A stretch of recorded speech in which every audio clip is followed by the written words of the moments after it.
Halapit ko. Okay, so before we crown our grand finalists for Manila's Finest Hunk and 10th elimination round, let me call on stage our seasoned fashion designer, Mr. Jonathan Alegre. Palakpakan naman po.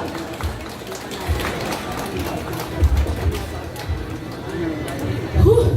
Grabe, ang tight ng laban. Good luck, boys, ha? Good luck. We wish you all the luck. Ito na, wait lang. Ako rin, excited ako, promise. Ito na.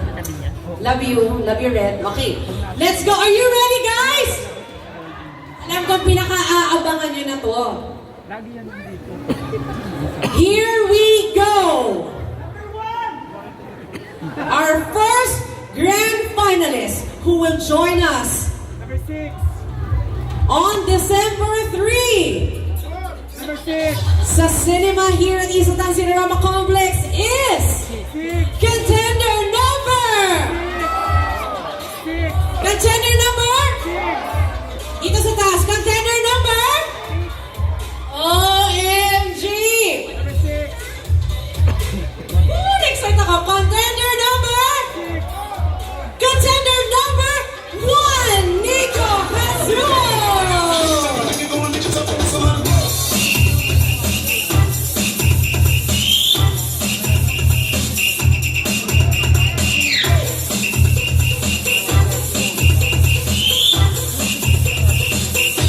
Congratulations, Nico. You deserve it. Oh, di ba deserve naman ito? Tutulog mo na nakakagigil yung mga muscles na yan. Okay, hindi pa tapos ang gabi because we still have more! Okay, our next contender who will join us on the grand finals is contender number!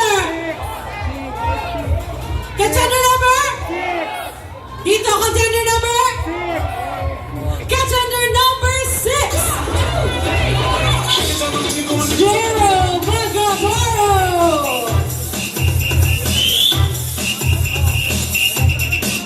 Congratulations, Jero! Maganda ang lineup natin sa Grand Finals. Promise. Alright! Gusto nyo ba? Alright! Our next contender who will join us on the Grand Finals is contender number? Contender number? You got it right, contender number 4, Jordan Martinez!